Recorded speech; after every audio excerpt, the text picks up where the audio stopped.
네, 지난 2019년 11월 771차 기도회 때 제가 이 자리에 섰었는데 862차에 다시 세워주신 하나님께 먼저 깊은 감사를 드립니다. 그리고 참 좀 전에도 얘기해 주셨지만 정말로 답답해 보이는 이 남북 관계와 국제 정세 속에서도 또 이러한 폭염에 찌는 듯한 무더위 속에서도 변함없이 이 기도의 자리를 지키고 계신 우리 주빌리안 여러분들을 주님의 이름으로 축복합니다. 저는 하나님께서 왜 굳이 또 이 자리에 세워서 말씀을 전하게 하셨을까 궁금했습니다. 그리고 오늘 이 말씀을 준비하고 기도하면서 하나님이 이 기도 모임을 참 사랑하시는구나, 정말 이 기도 모임을 여전히 변함없이 누가 보든 보지 않든 이 자리에서 기도하는 영혼들을 너무나 사랑하시고 아끼고 계시는구나, 그걸 발견할 수 있었고요. 그렇게 이들에게 들려주고자 하시는 그 말씀도 저는 부족해도 하나님이 주시고자 하시는 말씀이 있기 때문에 오늘도 그 말씀에 은혜가 있을 줄 믿습니다. 오늘 본문에 벌어진 상황은 지금 통일을 바라보며 기도하며 나아가는 우리가 함께 경험하고 있는 상황인 것 같습니다. 갈릴리 바다의 갑작스러운 폭풍, 물론 처음 출발할 때는 잔잔하고 목적지까지 가는 데 있어서 뭐 별 어려움이 없겠지라고 출발을 했는데 엄청난 폭풍이 밀려옵니다. 이미 갈릴리 바다를 잘 알고 있는 제자들이 노력을 했겠죠. 그럼에도 불구하고 점점 더 자신이 통제할 수 없는 상황으로 흘러가게 됩니다. 내몰리는 것이죠. 우리도 피 흘림 없는 복음적 평화 통일을 꿈꾸면서 처음 함께 마음 모아 기도하고 시작을 할 때 그래도 하나님께서 10년 내에는 어떤 변화가 일어나게 해주시겠지, 어떤 긍정적인 제스처들을 보여주시겠지라는 기대를 하셨죠. 네.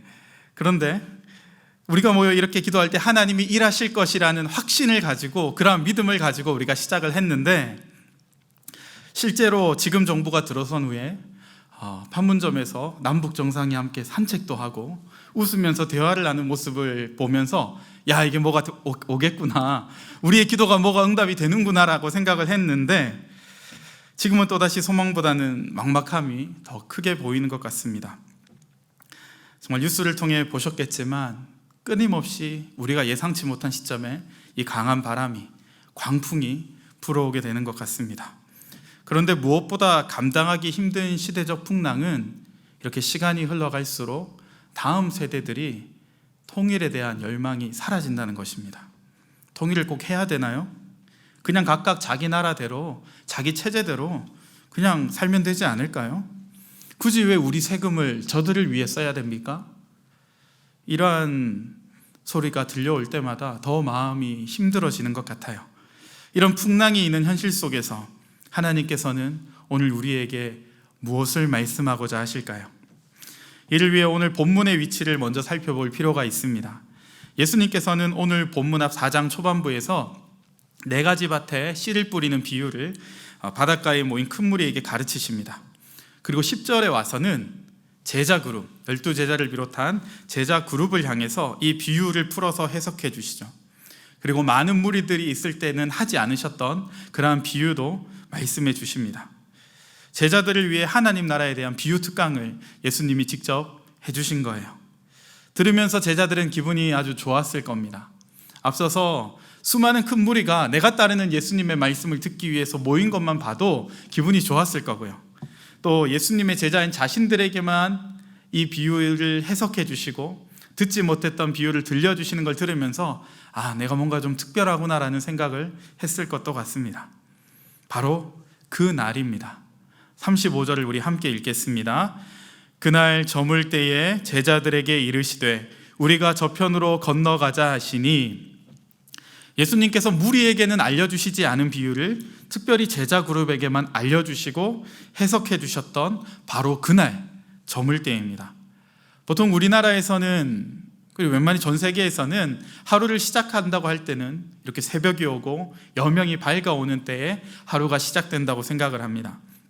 그런데 유대인들은 달랐습니다. 여명이 이렇게 밝아올 때가 아니라 날이 저물면서 새로운 하루를 시작한다고 생각했습니다. 후에 안식일을 앞두고 예수님의 시체를 날이 저물기 전에 급하게 내려서 아리마대 요셉에 왜 장사하지 않았습니까? 그 장면을 떠올려 보시면 더 이해가 되실 것 같아요. 정리하자면 제자들은 예수님으로부터 직접 하나님 나라에 대한 비유 특강을 들었습니다.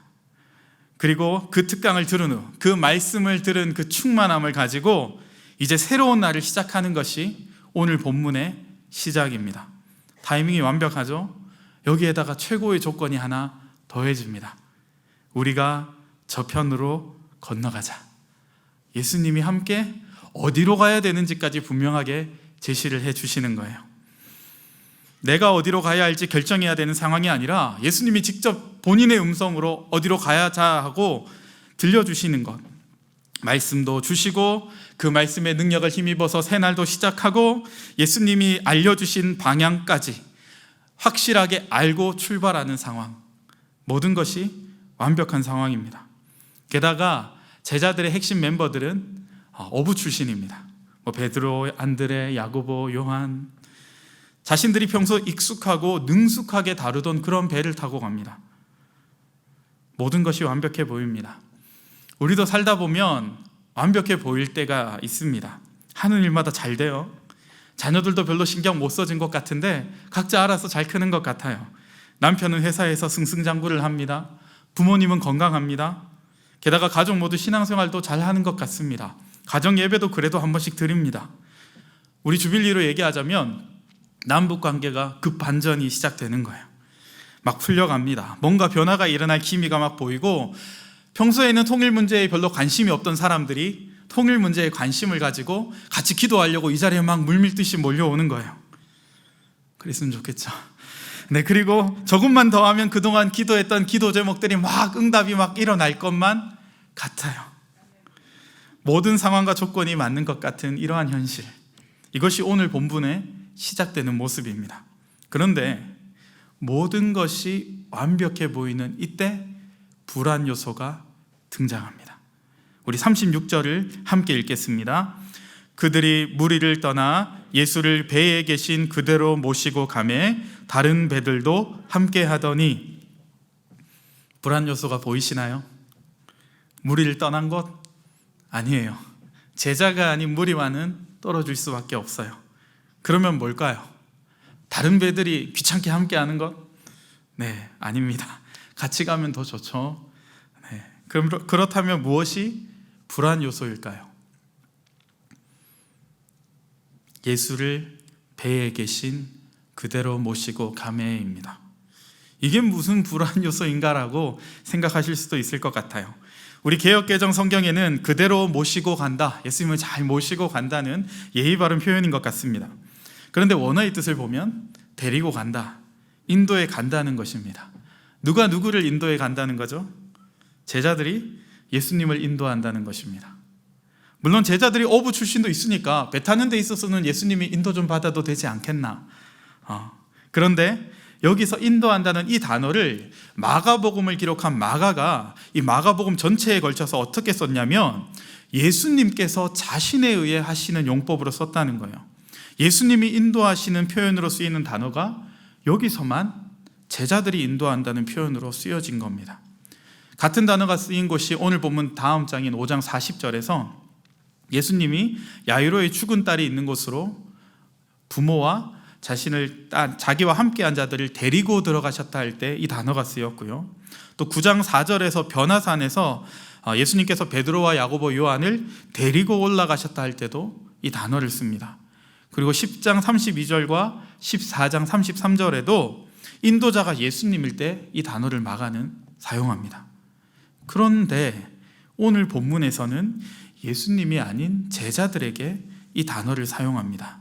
제자들이 예수님을 데리고 간다, 제자들이 예수님을 인도해 간다, 이렇게 쓴 마가의 의도가 있습니다. 도대체 제자들은 왜 예수님을 자기들이 인도해 간 것일까요? 너무 잘 되니까, 모든 상황이 잘 맞으니까, 예수님의 인도를 받아야 될 그들이 이 분야에 있어서만큼은 내가 예수님을 인도해 갈 수 있어 라는 자신감이 뿜뿜 솟아져 나온 거죠. 이 부분은 내가 예수님보다 더 잘 알아, 이 항해하는 영역에 있어서는 내가 평생 해오던 거니까 내가 제일 잘할 수 있어, 예수님은 그냥 편안히 주무시고 계세요, 제가 알아서 잘 가서 도착하면 피곤하실 텐데 그때 깨워드릴게요. 우리 삶에도 이런 모습들이 있지 않습니까? 예수님, 좋은 말씀 주셔서 감사합니다. 은혜 받았습니다. 그런데요, 이 영역은 제가 계속 해오던 거라서요. 제가 잘 알아요. 제가 알아서 은혜 받은 대로 잘 할 테니까 예수님은 그냥 쉬세요. 걱정 마세요. 예수님 걱정이 많으신 것 같아요. 별 걱정을 다 하십니다. 제가 할 테니까 피곤하실 텐데 좀 쉬세요. 아시겠지만 우리는 철저하게 예수님의 인도를 받아야 되는 존재입니다. 내가 제일 잘 알고 내가 제일 잘할 수 있고 내가 제일 뛰어나다고 다른 사람들에게 인정받는 영역에서조차도 인도자는 예수님이셔야만 합니다. 내가 예수님을 인도하려고 할 때 내 삶이 불안정해지고 문제가 생기는 거예요. 우리 주빌리 통일 구국 기도회도 철저하게 예수님의 인도를 받아야 되는 모임입니다. 이 기도회가 예수님을 쉬시게 하고 우리가 이 모임을 이끌어 가려고 하면 문제가 생깁니다. 철저하게 인도자는 예수님 한 분뿐입니다. 예수님만이 이 모임의 인도자가 되십니다. 그렇게 해오셨던 것 같아요. 오늘 찬양에서부터 너무 뜨거워서 올라오기 전에 땀이 엄청 나더라고요. 이렇게 뜨겁게 하나님을 바라고 우리는 주의 움직이는 교회라고 고백하던 이 고백대로 잘 이끌어온 줄 믿습니다. 그렇게 우리의 고백은 이래야 합니다. 제가 통일을 앞당기고자 애쓰는 수고와 목이 터져라 하는 기도까지도 혹시나 제가 이 모임이나 이러한 기도를 이끌어가려는 인도하려는 그러한 제 의가 있다면 다 내려놓겠습니다. 통일의 시기도 내가 이때 됐으면 좋겠다고 내세울 게 아니라 예수님께 맡겨드리겠습니다. 제가 바라는 시기와 달라도 지금의 돌아가는 남북관계나 국제정세가 제 생각과 달라도 기도대로 안 되는 것 같아도 북한에 대한 사랑보다 때로는 분노와 증오가 더 치밀어 오르는 것 같아도 그것을 내려놓고 오직 인도자 되신 예수님께 그 모든 주도권을 내어드립니다. 우리를 인도하여 주옵소서. 이 기도가 이 밤에 우리의 기도가 되기를 간절히 소망합니다.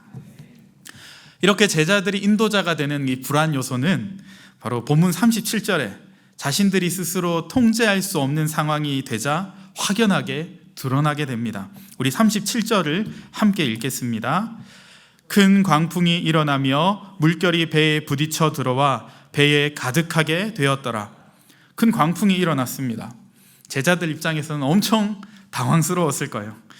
예수님이 가자고 하셔서 예수님이 굳이 가자고 하셔서 출발했고 방향도 예수님이 가자는 대로 갔고 무엇보다 배에 예수님이 함께 계신데 광풍이 일어났어요. 그것만으로도 당황스러운데 물결이 배에 가득하게 될 정도로 어부 출신인 제자들이 아무리 노력해도 어떻게 생명조차 보장받을 수 없는 상황이 된 것입니다. 사랑하는 주빌리안 여러분, 예수님이 가자고 하셨어요. 예수님이 그 자리에 함께 계세요. 그러면 안전해야 되는 거 아닙니까? 그 예수님이 함께 계신 배가 가면 순적하게 그냥 가야 되는 거 아닙니까? 사실 우리 보통 이런 기도 하잖아요. 예수님, 저의 갈 길을 알려주세요. 예수님, 그 길에 저와 함께 해주세요. 이렇게 기도하면 모든 문제가 해결될 것 같습니다. 그런데요, 예수님이 방향을 알려주시고 함께 계셔도 광풍은 일어납니다. 미친 듯한 바람이 광풍 아닙니까? 우리를 마치 집어삼킬 것처럼 우리의 삶을 점점 더 옥죄해 오고요, 나의 마음에 불안감을 계속해서 불러일으키고 미래에 대한 어떤 소망, 비전을 가지고 함께 기도하며 나아가기보다 지금 내 삶이 이런데, 내 코가 석잔데 무슨 꿈, 무슨 비전, 자꾸 자조 섞인 목소리가 내 안에서 흘러나오도록 만드는 거죠. 뚫고 나갈 길이 안 보입니다. 우리 공동체에도 물이 자꾸만 넘쳐 들어오는, 그리고 집채만한 파도가 덮쳐오는 상황이 벌어질 수 있습니다. 사실 주빌리처럼 이렇게 건전하고 건강한 기도 모임이 또 어디 있습니까? 그런데 기도의 힘이 계속해서 갈수록 강해지기보다는 때로는 이렇게 겉모습으로 봤을 때 힘이 자꾸 약해지는 것 같습니다.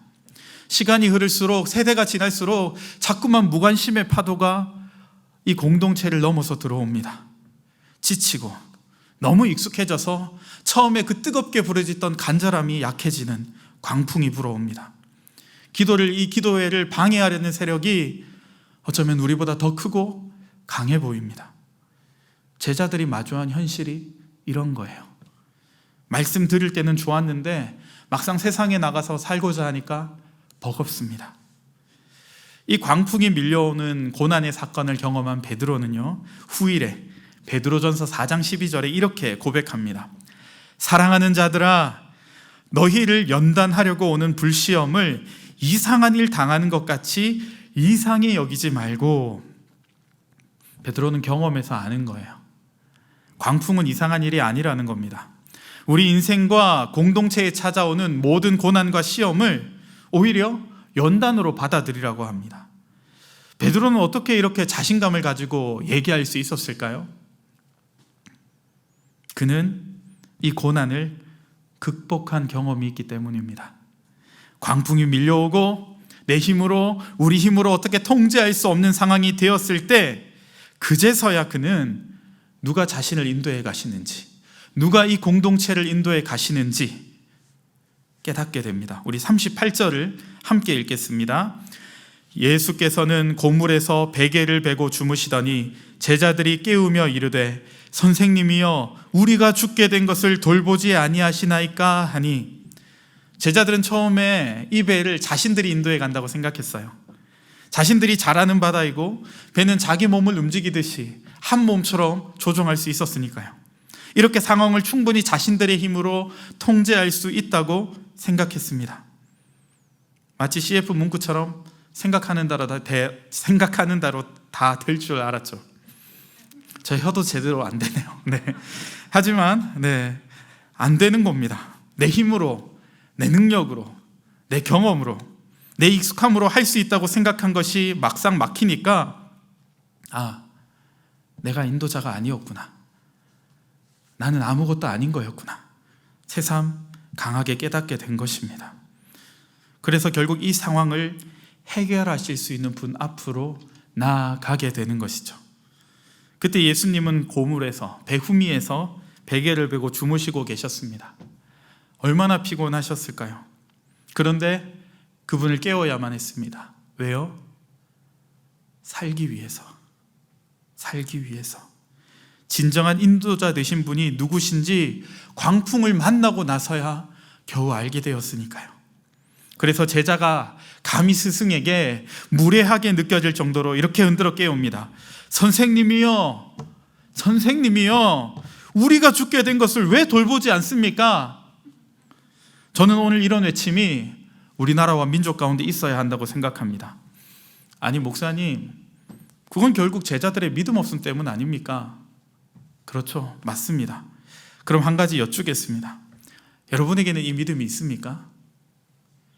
정말 파도가 밀려오고 마치 내가 타고 있는 배가, 우리 가정이, 우리 일터가, 우리 공동체가, 우리 교회가 금방이라도 침몰할 것 같은 상황에서 기뻐하며 감사할 믿음이 있으신가요? 적어도 그냥 두려워하지 않을 그런 믿음은 있으십니까? 부끄럽지만 말씀을 준비하면서 보니까 제게는 그런 믿음이 없더라고요. 그래서 저는 목사가 된 이후에도 주님 살려주옵소서 외치고 있습니다. 주님, 제 힘으로는 도저히 할 수 있는 게 아무것도 없습니다. 성도들 신방 한번 가는 것도 제 힘으로 할 수 있는 것이 아닙니다. 저를 좀 살려주옵소서. 우리 가정을 살려주옵소서. 우리 교회를 살려주옵소서. 그런데요, 저는 이 생명을 예수님께 구걸하는 것이 부끄럽지 않아요. 세상에 손 벌리는 것은 목사가 차마 그 짓을 못할 것 같아서 부끄럽지만 우리 예수님께는 부끄럽지 않습니다. 예수님이 저를 보시면서 너는 어째 목사가 되어도 그 모양이냐 라고 하셨다 할지라도 저는 괜찮습니다. 부끄럽지 않습니다. 예수님께는 이런 꾸중 들어도 괜찮습니다. 여러분은 어떠신가요? 예수님, 우리가 죽게 된 것을 돌보지 아니하시나이까? 예수님, 우리 주빌리가 죽게 된 것을 돌보지 아니하시나이까? 예수님, 우리 한국교회가 죽게 된 것을 돌보지 아니하시나이까? 예수님, 북한 지하교회가 죽게 된 것을 돌보지 아니하시나이까? 탈북해서 남한에 온 형제자매들이 죽게 된 것을 돌보지 아니하시나이까? 저는 믿음 없다고 혼나도 괜찮습니다. 그런데 이렇게라도 예수님께 매달리지 않으면 못 견딜 것 같습니다. 시대가 혼란스럽고 주변에 들려오는 소리는 안타까운 뉴스들이 나오더라고요. 우리 탈북 형제자매들과 관련된 안타까운 기사들을 봐요. 광풍이 계속해서 불어오는 것 같기에 예수님을 깨울 수밖에 없습니다. 이 자리에 함께 계신 분들도 물론 확신하고 계시겠지만 저는 반드시 통일이 올 것을 믿고 있습니다. 그리고 그 방법이 반드시 피 흘림이 없는 복음적 평화 통일이 될 것을 저는 믿고 있습니다.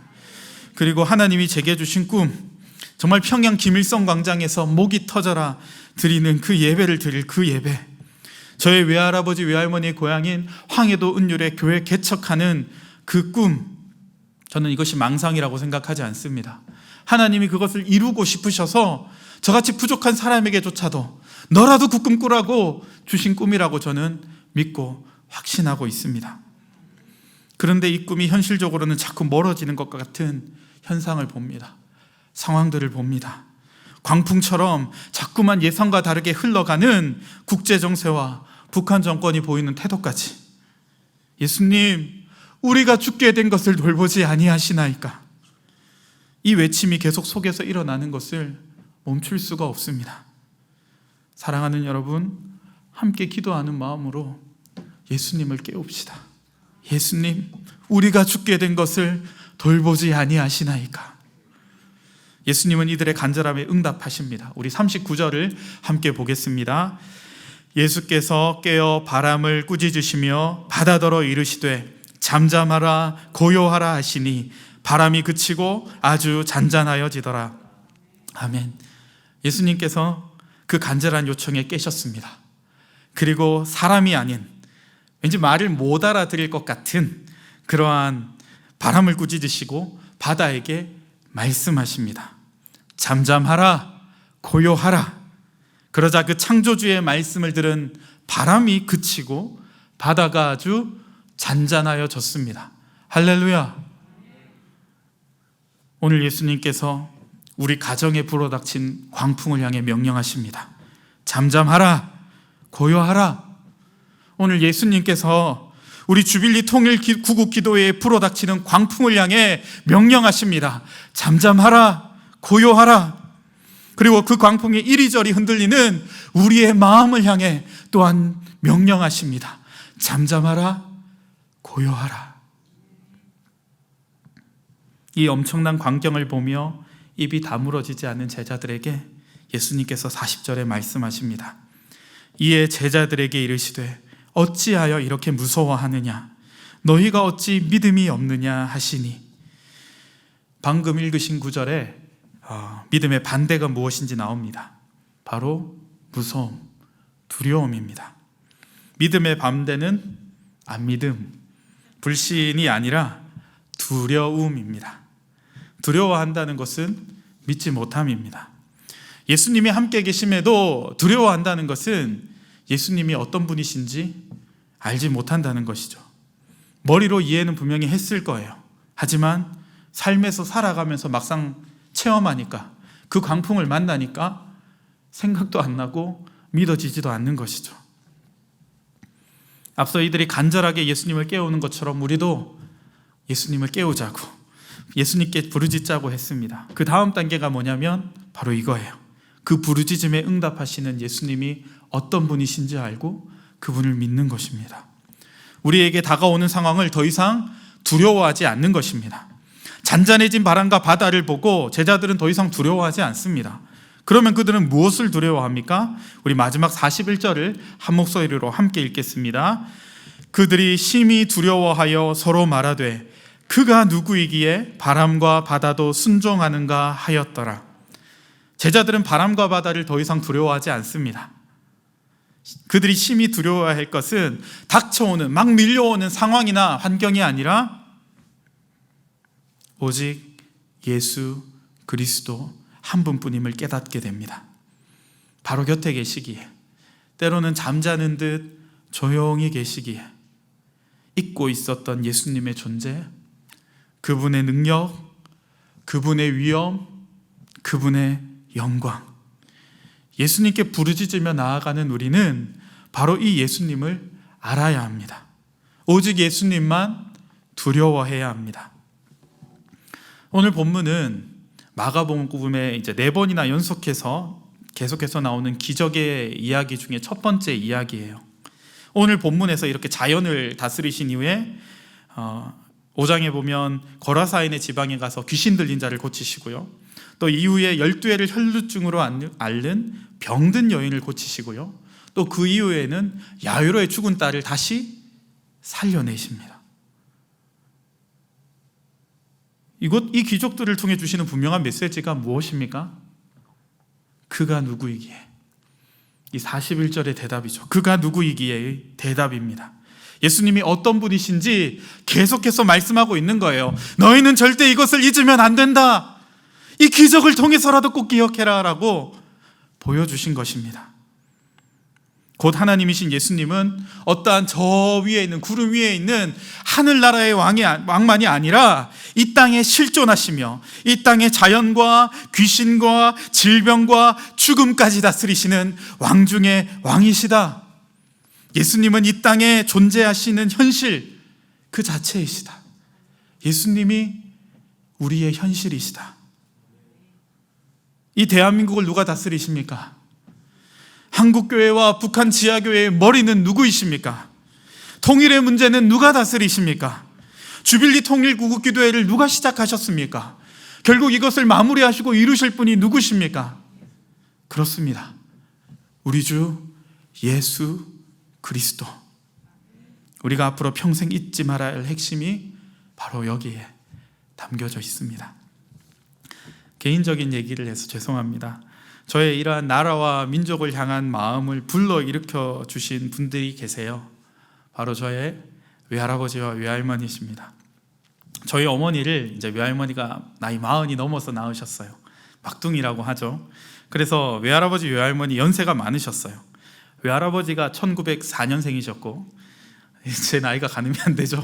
네, 저희 외할머니는 약 1917년생이셨던 걸로 기억해요. 두 분 나이 차가 좀 많이 나셨는데 두 분 다 지금은 돌아가셨는데 어릴 적 이제 두 분의 손에 맡겨져서 저와 여동생이 많은 시간을 보냈었습니다. 그 시절에 저와 여동생이 되게 힘들어했던 게 있었어요. 그게 뭐였냐면 하루에 아침 저녁으로 가정 예배를 드리시는 거예요. 아침 먹고 예배, 저녁 먹고 예배, 주일 빼고 매일매일 이렇게 예배를 글도 못 읽는 처음에 시작할 때 어린 손주들을 데리고 아침 한 번, 저녁 한 번을 계속해서 들으시는 거예요. 그래서 그 찬송들이 똑같은 것만 부르셨거든요. 그래서 아직도 기억나요. 제가 정리해 봤는데 아침에는 1장 만복의 근원 하나님으로 시작해서 66장 지난 밤에 보호하사, 그 다음 358장 아침 해가 돋을 때, 그 다음 488장 내 영혼의 햇빛비치니, 옛날 찬송가 보는데 그게 수십 년이 지나도 기억날 정도로 매번 반복을 하셨어요. 저녁은 달라졌을까요? 아니요. 저녁에도 똑같은 찬송가를 계속 부르셨어요. 저녁은요 23장 많이 비 내게 있으면, 28장 복의 근원 강림하사, 404장 그 크신 하나님의 사랑, 460장 지금까지 지내온 것, 486장 주 예수여 은혜를 내려주사. 너무 빨라서 기억 못하셔도 괜찮습니다. 이렇게 똑같은 곡을 계속해서 부르셨다는 거예요. 그래서 잊을 수가 없는데 그때 저는 이 찬양의 깊이를, 그분들의 이 고백을 몰랐습니다. 나중에 좀 더 크고 난 이후에 두 분에 대한 이야기를 듣고 나서 알게 되었습니다. 두 분은 몇 번 얘기했었지만 황해도 은율이 고향이셨어요. 그리고 6.25 전쟁이 발발한 1950년이 되기 전에 이제 김일성 공산 정권을 피해 그 정들었던 고향을 떠나서 당시 38선을 목숨 걸고 넘어서 남한에 내려오셨어요. 그런데 그 과정에서 첫째 아들을 잃으셨어요. 저에게는 이제 얼굴을 보지 못한 외삼촌이겠죠. 그리고 막상 남한에 내려왔지만 삶이 녹록지 않았어요. 그 이후에도 할머니는 38선을 한 두세 번 더 넘어갔다 오셨대요. 아들 찾으러.